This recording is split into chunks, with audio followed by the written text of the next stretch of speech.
तो हम बात कर रहे हैं दिल्ली दंगों पर। दिल्ली पुलिस की जो एफिडेविट है हाई कोर्ट के अंदर, उसने अपने 1111 चार्जशीट के अंदर यह साबित किया है कि दिल्ली के दंगे एक पूर्व नियोजित साजिश थी। जहां जहां एंटी-सीएए दिल्ली के अंदर प्रोटेस्ट हुआ, चाहे वो शाहीन बाग हो, चाहे वो वजीराबाद हो, जाफराबाद हो या बाकी के इलाके हो, वहां पर सब जगह गुप्त ठिकाने, गुप्त ऑफिसेस बनाए गए और दंगों की बकायदा प्लानिंग हुई। इसके लिए हथियार, पैसा, बाकी सब चीजें इकट्ठा की गई। जाकिर नाइक से लोग जाकर मिले। जाकिर नाइक वो भगोड़ा जो इस्लाम के नाम पर देश में लोगों को बरगला रहा था, कई देशों का भगोड़ा है वो, अभी मलेशिया में छुप के बैठा हुआ है। इसके अलावा ताहिर हुसैन जैसे लोगों के घर से हथियारों का जो जखीरा मिला, उसको सबने देखा। खून का रंग लाल होता है। दंगे में हिंदू भी मारे गए, मुसलमान भी मारे गए, लेकिन सवाल ये साजिश किसकी, इसी पर हम डिस्कशन कर रहे हैं। मेरे साथ एक बड़ा पैनल जुड़ा हुआ है। मेरे साथ RSN सिंह साहब हैं, डेकोरेटेड इंटेलिजेंस और सिक्योरिटी मामलों के एक्सपर्ट। मेरे साथ बीजेपी के नेशनल सेक्रेटरी RP सिंह साहब हैं, दिल्ली के जाने माने नेता। मेरे साथ सुबी खान है जो कि एक इस्लामिक स्कॉलर है। शिराज कुरैशी साहब जुड़े हुए थे मेरे साथ। डॉक्टर शोएब जमई हैं, प्रेसिडेंट है इंडियन मुस्लिम फाउंडेशन के। मौलाना साजिद रशीदी साहब हैं, प्रेसिडेंट है ऑल इंडिया इमाम एसोसिएशन के। और साथ ही साथ इफरा जान है जो कि एक इस्लामिक स्कॉलर हैं और लीगल स्टूडेंट है। मैं शोएब जमई के पास जाऊं उससे पहले मैं सीधे चलता हूं अखिलेश चौबे, मेरे एक दर्शक मुंबई से मेरे साथ जुड़ रहे हैं। चौबे जी, आपको क्या लगता है, क्या वाकई में ये एक सुनियोजित साजिश थी, जैसा दिल्ली पुलिस अब दस्तावेजों के आधार पर कोर्ट को सबमिट कर रही है?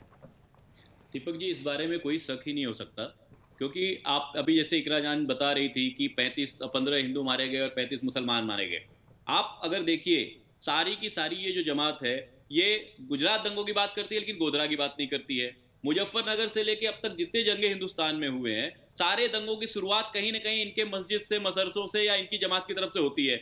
और उसका जब रिएक्शन आता है तो ये संख्या गिनाने लगती है। इनको ये बताइए कि जो पहला दंगा हुआ, जो पहला दंगाई मारा गया, वो कौन था? वो हिंदू था या मुसलमान था?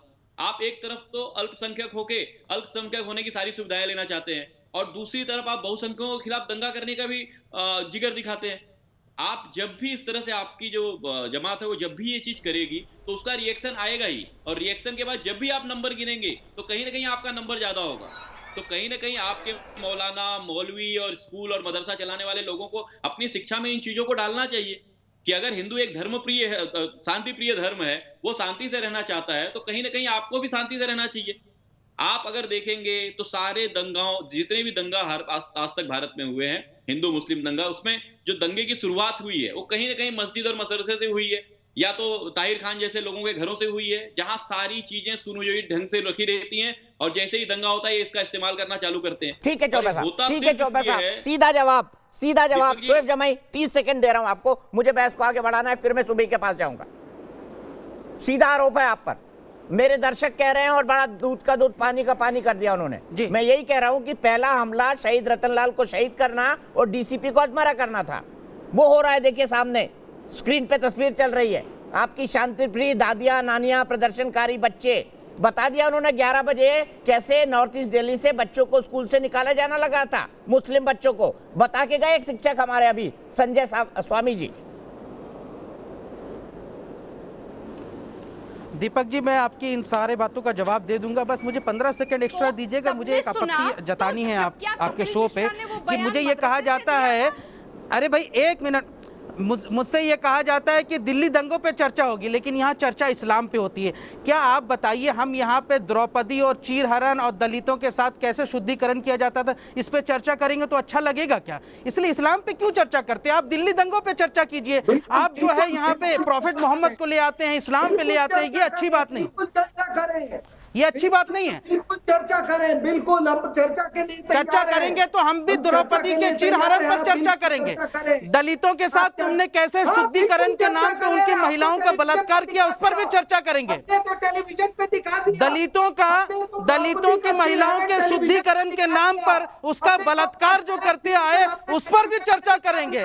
1923 1823 तक जो यहाँ से महिलाओं को स्तन ढकने की इजाजत नहीं दी दलितों को, उस पर भी चर्चा करेंगे। अरे चर्चा करेंगे तो बात बहुत लंबी जाएगी, लेकिन तुम कुत्ते हो, तुम ना, घटिया शोएब किस्म जमाई, के शोएब सुअर जमाई किस्म माफी के मांगिए लोग हो। तुम्हें, सुधरो तुरंत माफी नहीं मांगिए, तुम। शोएब जमाई तुरंत तुम माफी लोग- मांगिए, तुरंत माफी मांगिए। तुम लोकतंत्र ये किसी से की बात चर्चा करने का नहीं कर तरीका सकते। नहीं हो सकता। आप तुरंत माफी मांगेंगे लोकतंत्र की शोएब बात जमाई, नहीं कर सकते। तुम आप आज पर तुरंत चर्चा माफी नहीं कर मांगेंगे सकते। शोएब जमाई, आप तुरंत तुम माफी आज पर मांगेंगे। चर्चा करो ना। अब हम लड़ाई में तुमने मैंने आरएसएस पे सवाल पूछा, मैंने आरएसएस पे सवाल पूछा, तुमने जवाब दिया।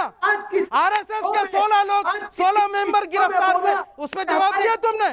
आरएसएस के 16 लोग गिरफ्तार हुए दिल्ली दंगों में। आरएसएस को क्यों नहीं आतंकी संगठन कहा जाए? ठीक है, RSS को मैं क्यों सीधे नहीं सुबह के पास आतंकी जाऊंगा। संगठन कहा जाए? शोएब जमाई, जवाब नहीं मैं दिया। आपको और मैं बाल आपको टिप्पू आखिरी को हिदायत दे रहा हूं कि आपको सभ्य की तरह बिहेव करना होगा। किसी भी पॉलिटिकल पार्टी के एक्टिविस्ट इस तरह की गाली की भाषा नेशनल टेलीविजन पर नहीं दे सकता। आपको खेद जताना होगा। सुबह खान जी, दीपक जी, देखिए 54 लोग मारे गए दिल्ली दंगों में, हिंदू और मुसलमान दोनों मारे गए, लेकिन ये लोग बोलते हैं कि मुसलमान मारे गए।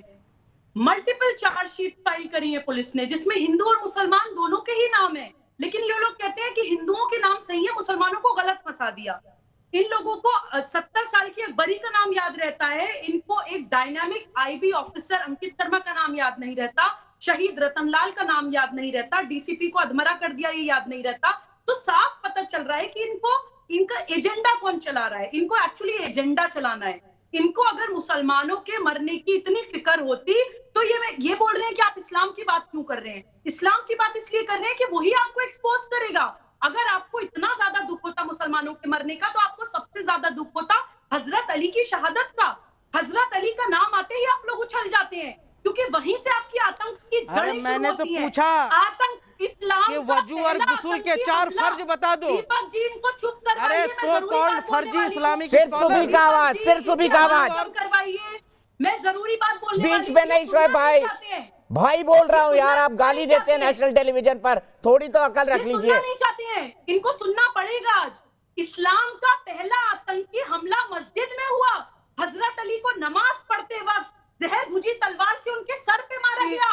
ईद से सुबुही दुबे जी, आप बताइए ना, 9 या 10 दिन आदरणीय सुबुही दुबे जी, ये बताइए, आदरणीय बीच में सुबुही नहीं, दुबे प्लीज जी, सिर्फ ये सुबह की बताइए कि आवाज। इस्लाम के गुस्ल आपकी प्रॉफिट की नस्लों को मारा गया मुसलमानों के द्वारा रमजान के महीने में, और आप लोग ईद मनाते हैं।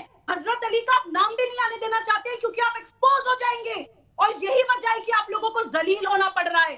सारे ढोंगी मुसलमानों को जलील इसलिए होना पड़ रहा है क्योंकि आपने जो एक्चुअली में जो सही फेस था इस्लाम का, जो रियल चेहरा था, उनको आपने मार दिया। उनकी टीचिंग्स को आपने क्या लोगों तक यजीद के पहुंचने खिलाफ नहीं दिया। बोला जाता? और एक अरे चीज़ मैं यजीद और के बताती खिलाफ हूँ, बोला दीपा जाता जी, नहीं बोला इसलिए मैं जाता? बताती हूँ। यजीद इस्लाम की के बात इसलिए खिलाफ होती मुहर्रम है मनाया जाता नहीं मनाया जाता? यजीद के दीपा खिलाफ जी, दीपा कौन जी, शोएब मैं- शोएब यजीद मैंने था आपको ना, मौका यजीद दिया, मानने पूरा वाला मौका था। दिया। सुबह यजीद सिर्फ मानने सुबह की वाला- आवाज यजीद- जाएगी। जवाब सुबह ऐसे कंक्लूड बात करिए नहीं प्लीज, पाएगी, मुझे दीपक इफ्रा जी, के मैं पास बहुत जाना है, जरूरी बात बोल और रही फिर हूँ। आरपी मैं सिंह बहुत साहब और जरूरी फिर बात आरएसएन सिंह साहब कंक्लूड करेंगे। दीपक जी, करबला की लड़ाई के अफसोस में जो लोग दिल से रोते हैं ना, जो लोग मुहर्रम मनाते हैं और उस पूरे मुहर्रम के टाइम पे याद करते हैं रियल इस्लाम की हिस्ट्री को, उन लोगों को ये तथाकथित ढोंगी मुसलमान मजाक उड़ाते हैं। इस्लाम की बात इसलिए होती है क्योंकि सुनियोजित सिर्फ दिल्ली दंगा नहीं है, सुनियोजित गजवाए हिंद भी है, सुनियोजित इस्लामिक स्टेट बनाने का आपका पॉलिटिकल इस्लाम की थ्योरी भी है, जो शुरू ही होती है हजरत अली की ठीक है। वफात के बाद, इफ्रा, हजरत अली के इफ्रा। कत्ल के बाद। इसलिए हमें बात करनी पड़ती है उसके बारे में, जिसको आप ढकाना चाहते हैं, आप छुपाना चाहते हैं, क्योंकि सुबह आप लोग प्लीज, एक्सपोज हो इफ्रा। जाएंगे। जी जी जी, सुबोही जी, अब आप जवाब सुन लीजिए जी। अगर जहां तक आप बात करती हैं पॉलिटिकल इस्लाम की, अगर कोई भी इंसान इंडियन कॉन्स्टिट्यूशन को मानता है तो वो पॉलिटिकल इस्लाम और इंडियन कॉन्स्टिट्यूशन दो अलग अलग चीजें हैं। आपको मैं एक बार नहीं 1000 बार बता दूं, हम इस देश के संविधान के साथ खड़े हैं, वही संविधान जो आप एजेंडा समझ नहीं चलाने वाले पाएंगे, लोगों के जो खिलाफ भीमराव क्यों नहीं बोलती अंबेडकर हैं? जी ने अपने आप खून फिर से गजवाए लिखा हिंद था। का एजेंडा सुबोही चलाने खान, वालों आप के बात खिलाफ क्यों नहीं सुनो, अब बोलती हैं? बैठ के बात अगर सुनो, संविधान हमारी की बात बकवास होती सुन है, ली ना, तो संविधान आपकी में बकवास देश सुन को ली ना, जलाया अब नहीं बात जाता है। सुनो। उस संविधान के साथ खड़े हैं जो भीमराव जी अंबेडकर ने अपने खून से लिखा था। अरे अंबेडकर जी ने कहाँ लिखा था कांस्टेबल रतनलाल को शहीद कर दे प्रदर्शनकारी महिलाएं? कहीं लिखा था क्या? अंबेडकर साहब ने कहाँ लिखा था कि कांस्टेबल रतनलाल को प्रदर्शनकारी दादी और नानियां शहीद कर दे? लिखा है क्या कहीं कॉन्स्टिट्यूशन में? ये भी नहीं लिखा कि एक व्हाट्सएप ग्रुप बनाकर बोले हैं कि घर में तेल रखो। ये भी नहीं लिखा कि मुसलमान लोगों को मारो। ये नहीं लिखा अंबेडकर साहब ने। ये भी नहीं लिखा कि हिंदुओं को मारो। होता क्यों है ये इफ्रा? ये लफाजी की बातें हैं। मेरे साथ एक दर्शक जुड़े हुए हैं कानपुर से, प्रवीण मोहता। प्रवीण जी, आप इस बहस को देख रहे हैं, आपको क्या लगता है? फिर मैं कंक्लूडिंग कमेंट के लिए RSN सिंह साहब के पास जाऊंगा। क्या आपको लगता है दिल्ली दंगे एक साजिश थे? जी, दिल्ली दंगे बिल्कुल एक साजिश थे और मेरे जैसे आम लोग मानते हैं कि इसके पीछे बहुत तगड़ी प्लानिंग थी। अचानक दंगे नहीं होते। मैं कानपुर का रहने वाला हूं। कानपुर में भी मैंने कई दंगे देखे हैं। उन दंगों की खबरों को देखा है, समझा है, जो टीवी पर, अखबारों में, सोशल मीडिया में आती हैं। लेकिन दिल्ली दंगे पूरी तरह सुनियोजित साजिश के तहत हुए थे। किसी एक व्यक्ति, किसी एक ग्रुप में इतना साहस, इतना दम नहीं है कि अचानक से वो इतने बड़े पैमाने पर हिंसा कर दे, चुन चुन को लोगों को मारा जाए। ऐसा संभव ही नहीं है। ठीक है प्रवीण, ठीक है प्रवीण, दो टूक बात कही। 30 सेकंड आरपी सिंह साहब के पास, फिर RSN सिंह साहब के पास 30 सेकंड कंक्लूड करने के लिए। आरपी सिंह साहब, मैं जानना चाहता हूं, जैसे विकास दुबे को नेस्तनाबूद किया गया, वैसे ताहिर हुसैन को कब नेस्तनाबूद किया जाएगा? चलिए वो समय आ जाएगा, चिंता मत कर। परंतु आपके डिबेट पे जिस प्रकार के यहाँ पर प्रवक्ता आए हैं, मैं सच में स्तब्ध हूँ। मौलाना हो, जिस प्रकार की भाषा इस्तेमाल करते हैं, मुझे शक होने लगा मौलाना है। यहाँ पे जमाई साहब बैठे हैं, अपने आप को बहुत बड़े पॉलिटिकल स्कॉलर कहते हैं, जिस प्रकार की भाषा इस्तेमाल कर रहे हैं।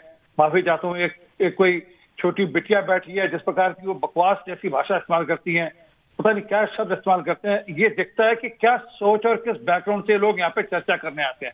ये चर्चा करने नहीं आते सर। ये फेसेस है शाहीन बाग आंदोलन के। आरपी सिंह साहब, फेसेस है ये। महिला को बोलते हुए बकवास करती है, शर्म आती है आपको? एक महिला को बोलते हुए बकवास करती है, शर्म आती है? तथ्यों पे जवाब दीजिए, तथ्यों पे। ठीक है, कंक्लूडिंग कमेंट RSN सिंह साहब से। RSN सिंह साहब, इस साजिश को रोकने के लिए आपके हिसाब से क्या करना होगा देश को? आपकी भाषा ठीक नहीं है। नहीं, ये पाकिस्तान के द्वारा प्रॉक्सी वॉर के ये लोग प्रॉक्सी सोल्जर्स हैं। और मैं इस चीज को नहीं मानता कि कुछ थोड़े से लोग हैं। ये थोड़े से लोग नहीं है, ये बहुत ज्यादा लोग हैं। मैं कभी भी इस चीज को नहीं मानता कि और CAA, JNU, PFI, ये पिंजड़ा तोड़, ये सबका आपने ISI सबका आपने नेक्सस देख लिया और आपने खुद इस पे डिबेट करवाया है।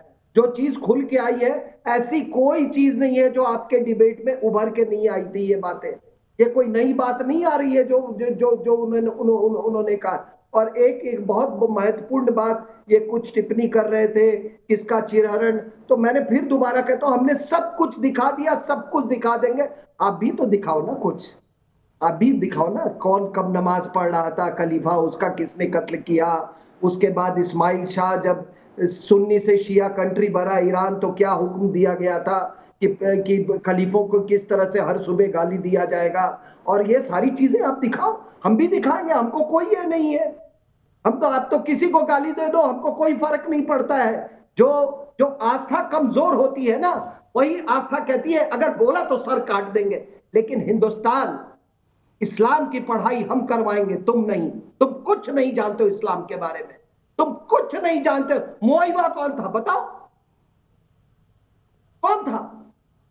जिब्राल्टर किसके नाम पे है? कि दलित महिलाओं का शुद्धिकरण क्यों होता था ये बताओ। शोएब जमाई, मुझे आपत्ति के साथ आज इस डिबेट को खत्म करना है कि शोएब जमाई ने जिन शब्दों का इस्तेमाल किया, मैं सबको यही बोलूंगा। अफसोस मेरे पास वक्त कितना है। मैं शोएब जमाई को फ्रेम में लेके सिर्फ एक बात कहना चाहता हूं कि शोएब भाई, हम बड़ा सम्मान करते हैं आपका। आप पॉलिटिकल एक्टिविस्ट रहिए, मंत्री बनिए, सांसद बनिए, विधायक बनिए, सब बनिए, पर कम से कम शब्दों को अपने संभाल लीजिए। हम आपसे यही उम्मीद करते हैं। ऐसे शब्दों का इस्तेमाल न करें जो नेशनल टेलीविजन पर गाली माने जाए।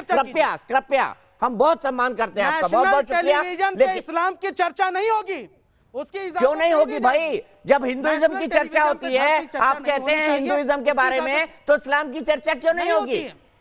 धर्म वो महान होता है जो सबको अपने आप में समाहित कर ले। शोएब जमाई, इस पे मैं फिर बहस रखूंगा, आपके लिए विशेष बहस रखूंगा। आप बताना आप इस्लाम की जितनी तारीफ करें मैं खुद करूंगा, किसी भी धर्म की बुराई नहीं की जा सकती। सिर्फ मेरा यह कहना है कि दिल्ली में खून बहा है और खून का रंग लाल होता है, चाहे हिंदू हो या मुसलमान।